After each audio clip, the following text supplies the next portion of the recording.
Bien-aimés dans le Christ, que la grâce de Jésus-Christ notre Seigneur, l'amour de Dieu le Père et la puissance de l'Esprit Saint descendent maintenant sur nous pour nous aider à méditer cette parole, afin qu'elle puisse porter du fruit dans notre vie pour la plus grande gloire de Dieu et le salut de nos âmes. En ce 29e dimanche du temps ordinaire, j'aimerais méditer avec vous l'évangile de Jésus-Christ selon saint Marc, au chapitre 10, du verset 35 au verset 45. En ce temps-là, Jacques et Jean, les fils de Zébédée, s'approchent de Jésus et lui disent : « Maître, nous voudrions que tu exauces notre demande. » Il leur dit : « Que voudriez-vous que je fasse pour vous ? » Ils lui répondent : « Accorde-nous de siéger l'un à ta droite et l'autre à ta gauche dans ta gloire. » Jésus leur dit : « Vous ne savez pas ce que vous demandez. Pouvez-vous boire à la coupe que je vais boire ? Recevoir le baptême dans lequel je vais être plongé ? » Il lui disait : « Nous le pouvons. » Il répond : « La coupe que je vais boire, vous y boirez, et le baptême dans lequel je vais être plongé, vous le recevrez. Quant à siéger à ma droite ou à ma gauche, il ne m'appartient pas de l'accorder. Il y a ceux pour qui ces places sont préparées. » Les 10 autres avaient entendu et ils s'indignaient contre Jacques et Jean. Jésus les appelle et leur dit : « Vous le savez, ce que l'on regarde comme chef des nations païennes commande un maître. Les grands font sentir leur pouvoir. Parmi vous, il ne doit pas en être ainsi. Celui qui veut devenir grand sera votre serviteur. Celui qui veut être le premier sera l'esclave de tous. Car le Fils de l'homme n'est pas venu pour être servi, mais pour servir et donner sa vie en rançon pour la multitude. » Bien-aimés dans le Christ, suivre Jésus requiert de ne rien lui préférer, de se détacher librement et avec joie de tout ce qui nous retient et marcher avec lui vers le royaume. Jésus, dimanche dernier, il était en route. Voilà qu'un homme accourt pour lui dire : « Bon maître, qu'est-ce que je dois faire pour avoir en héritage le royaume, la vie éternelle ?» Jésus lui dit : « Tu connais les commandements. » Et voulant montrer qu'il était juste, il dit : « Tout cela, je l'ai observé de ma tendre jeunesse. » Jésus lui dit : « Une seule chose te manque. Va, vends ce que tu as, donne-le aux pauvres, puis viens et suis-moi. » Marc souligne, il alla tout triste parce qu'il avait beaucoup de biens. Et Jésus dit à ses disciples : « Combien il est difficile pour les riches d'entrer dans le royaume. Il est plus facile à un chameau de passer par le trou d'une aiguille qu'à un riche d'entrer dans le royaume. » Suivre le Christ requiert un dépouillement de soi-même et de tout soi-même, afin de suivre l'agneau partout où il va. L'agneau va vers son Père. Et ce dépouillement, frères et sœurs, est une condition sine qua non pour être disciple du Christ.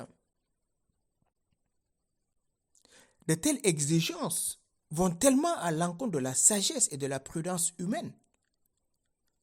Nous qui sommes dans une société consumériste, Nous qui sommes dans une société où on cherche à acquérir des biens à n'en plus finir. Se dépouiller devient paradoxal. Se dépouiller devient irresponsable. Se dépouiller finalement devient enfantin. Oui, pour la sagesse de ce monde, cela ne tient pas la route.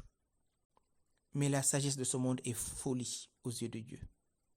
Parce que Dieu est plus sage que l'homme le plus sage de la terre. Lui qui a envoyé son Fils au milieu de nous pour nous conduire vers son royaume. Seul un regard attentif et soutenu porté sur le Seigneur et à la manière dont il s'est comporté peuvent amener à s'engager résolument sur cette voie de dépouillement. C'est à cette contemplation, en regardant Jésus vivre, que nous pourrons nous dépouiller de tout ce qui nous empêche d'entrer dans le royaume. Et aujourd'hui, voilà 2 de ses disciples. Ce n'est plus cet homme qui ne faisait pas partie du groupe des 12, mais voilà 2 du groupe des 12, Jean et Jacques, les fils de Zébédée. Ce que Jésus prénomme les Boanerges, c'est-à-dire les fils du tonnerre. Voilà, Jésus leur a annoncé que nous montons à Jérusalem, le Fils de l'homme va souffrir. Il va être mis à mort et ressuscité le 3e jour. Et donc ces disciples qui ont entendu cela, ils sont perspicaces, ils sont intelligents. Qu'est-ce qu'ils disent à Jésus? Maître, nous voudrions que tu exauces notre demande. Oui, Jésus a déjà annoncé à 2 reprises que nous montons à Jérusalem et qu'il va souffrir. Et donc ces disciples qui l'aiment beaucoup, qui aiment Jésus, qui ont tout quitté pour lui, ils lui disent, Maître, nous voudrions que tu exauces nos demandes. Et là, Jésus leur demande, que voudriez-vous que je fasse pour vous? Toujours, frères et sœurs, Jésus demande notre vouloir. Qu'est-ce que nous voulons? Qu'est-ce que tu veux que je fasse pour toi? Plusieurs reprises, dans ces miracles, Jésus demande. Jésus n'improvise pas. Jésus n'impose pas ses points de vue. Il n'impose pas ses pensées.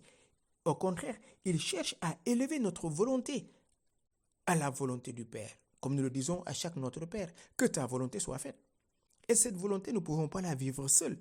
Nous la vivons avec le Saint-Esprit, qui de plus en plus incline notre volonté à la volonté divine, parce que nous nous sommes dépouillés de tout ce qui était crasseux, de tout ce qui était du superflu, de tout ce qui nous empêchait de suivre le Christ. Accorde-nous de siéger l'un à ta droite et l'autre à ta gauche, dans ta gloire. Quelle belle demande, mais quelle audace de ces apôtres. On dit qu'ils sont prétentieux, ils veulent le pouvoir, mais moi je dirais, ils sont amoureux.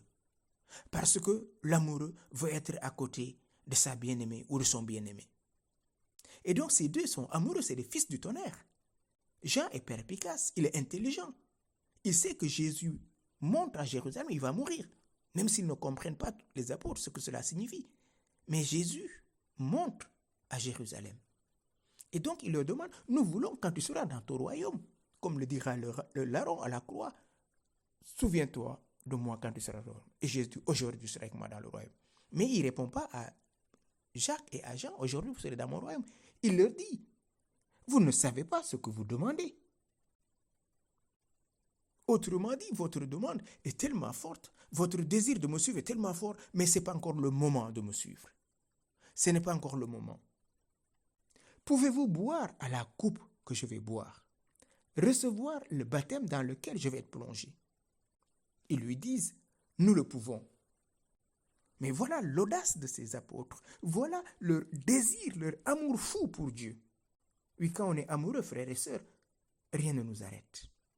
Et donc ces hommes ont entendu que Jésus part dans son royaume, ils veulent aller avec lui, l'un à sa droite, l'un à sa gauche. C'est ça la charité fraternelle, frères et sœurs. Je ne veux pas rentrer dans le royaume et laisser mon frère ou ma sœur derrière. Je ne veux pas rentrer dans le royaume et laisser ma famille derrière. Je ne peux pas rentrer dans le royaume et laisser mon peuple derrière. Et ultimement, je ne veux pas rentrer dans le royaume et laisser l'humanité derrière. Je veux partir avec mon frère, avec ma sœur, avec ma famille, avec l'humanité tout entière, dans la gloire du Père. Jésus leur dit, pouvez-vous le faire? Il dit, oui, nous le pouvons. Eh bien, c'est ça, frères et sœurs, l'audace apostolique. Aujourd'hui, est-ce que nous avons cette audace qu'avaient Jacques et Jean? La coupe que je vais boire, vous y boirez. Et le baptême dans lequel je vais être plongé, vous le recevrez. Et donc Jésus leur parle d'une autre manière, sa passion. Vous allez souffrir avec moi. Vous allez souffrir pour moi. Et une fois que vous allez cribler comme le grain, vous pourrez participer à ma glorification. Oui, le baptême, Jésus le dit dans l'évangile de Matthieu, dans l'évangile de Luc, plus précisément. Combien il me coûte d'attendre que ce feu soit allumé. Je suis venu allumer un feu sur la terre. Luc 12, 49, 50. Ce feu qu'il est venu allumer sur la terre, c'est son amour pour son Père. Lui aussi, ça le coûte d'attendre. Il le dira à la scène. J'aimerais manger cette Pâque avec vous avant de souffrir. Mais combien il m'a coûte d'attendre. Et donc le cœur de ces apôtres, c'est un cœur de feu.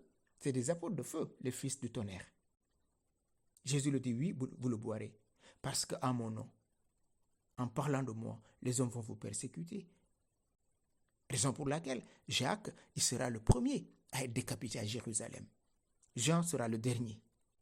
Ah, c'est très beau, cette famille. Jacques va connaître la décapitation le premier, parce que Jacques est audacieux. Il est l'évêque de Jérusalem. Il va témoigner que Christ est mort et ressuscité. Eh bien, ça ne va pas plaire aux Juifs. Il va être décapité. Et Jean, il va être exilé à Patmos. La tradition nous dit il était âgé, peut-être 90 ans et plus. On le met dans une marmite bouillante d'huile. On y plonge et il ressort tout jeune. Oui, c'est ça l'amour, frères et sœurs. Oui, vous y boirez cette coupe. Et le baptême dans lequel je vais être plongé, vous le recevrez. C'est-à-dire sa passion. Mais quant à siéger à ma droite ou à ma gauche, il ne m'appartient pas de l'accorder. Il y a ceux pour qui ces places sont préparées. C'est le Père qui accorde les places. Et ces places sont pour ceux qui croient en Christ, ceux qui témoignent du Christ, ceux qui vivent du Christ, ceux qui sont comme le Christ, c'est-à-dire ceux qui vivent de la volonté du Père. Père, je veux que là où je suis, que ce que tu m'as donné soit avec moi, afin qu'il contemple la gloire que tu m'as donnée. Voilà ce pour qui, frères et sœurs, les places sont préparées. C'est pas ceux qui disent Seigneur, Seigneur, Seigneur, et qui ne font pas le bien, mais c'est ceux qui font la volonté du Père. Donc, à toi, mon frère, à toi, ma sœur, le royaume, c'est pour toi. Ces places, c'est pour chacun d'entre nous qui croyons en vérité et qui voulons vivre en vérité, pas en parole, mais en acte et en vérité. Jésus le dira dans l'évangile de Jean, chapitre 14, à partir du verset 1 au verset 3. Que votre cœur ne se trouble pas. Vous croyez en Dieu. Croyez aussi en moi. Dans la maison de mon Père, il y a plusieurs demeures, et je m'en vais vous chercher une place. Et une fois que je l'aurai préparée, je reviendrai vers vous. Et donc, frères et sœurs, préparons-nous. Jésus allait nous chercher une place. Oui, toi, Jean, toi, Joseph, toi, Jacqueline, toi, tel qu'il puisse en être chacun de nous, entendons que Jésus nous dit dans cet évangile, je m'en vais te préparer une place. Oui, frères et sœurs, notre place, c'est à la droite de Christ, où nous pourrons contempler sa magnificence, sa majesté. Les 10 autres qui avaient entendu cela s'indignèrent contre Jacques et Jean. Oui, frères et sœurs, dans un groupe, très vite la jalousie monte. Pourquoi ils s'indignent? Pourquoi eux aussi n'ont pas demandé à Jésus une part dans le royaume?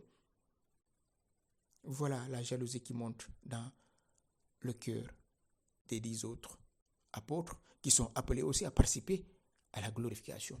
Mais ils sont tièdes, ils ne sont pas du feu. Or, les fils du tonnerre, ils brûlent d'amour pour le Christ et n'ont pas de complexe ni de honte pour dire leur volonté à Jésus. Bien sûr, Jésus va transformer leur désir en volonté du Père. Mais cela doit nous donner un envie, frères et sœurs, d'oser prier, d'oser demander. Oui, moi je n'ose pas demander ça à Dieu, c'est exagéré. Mais si Dieu est ton Père, qu'est-ce que tu as peur de lui demander, mon frère, ma sœur? Et Jésus leur dit, vous le savez, ce qu'on le regarde comme le chef des nations commande un maître. Les grands font sentir leur pouvoir. Parmi vous, il ne doit pas en être ainsi.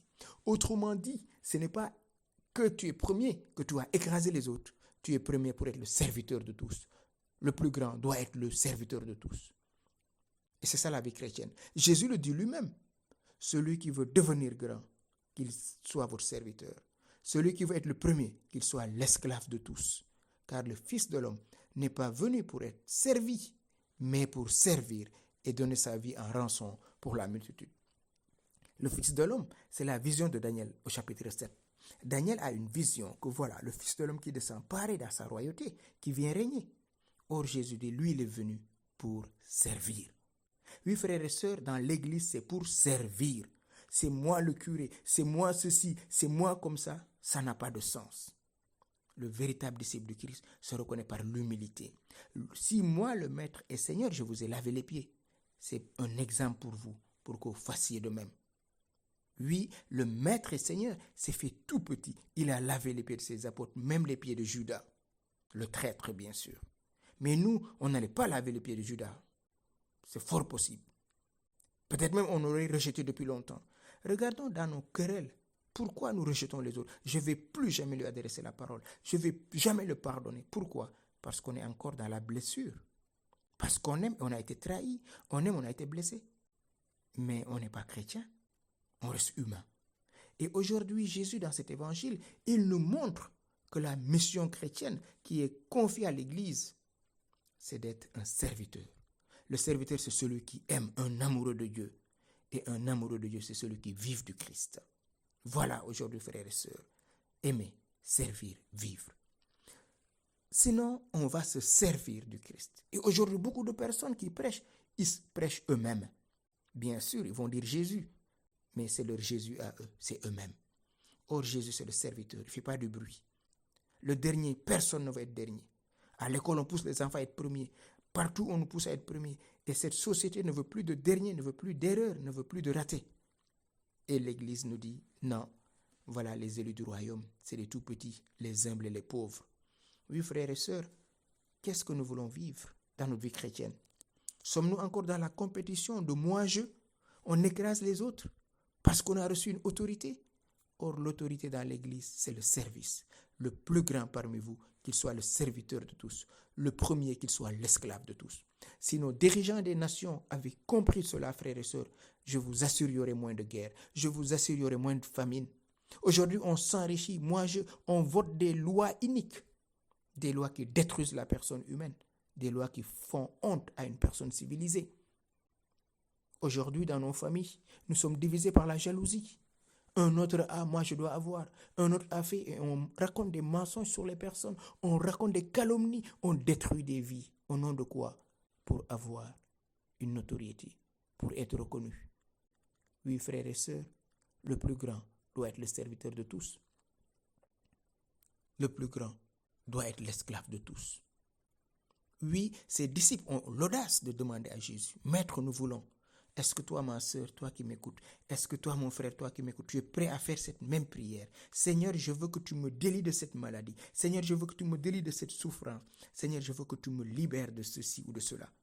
Osons demander, frères et sœurs, car Dieu est un Père, lent à la colère et plein d'amour.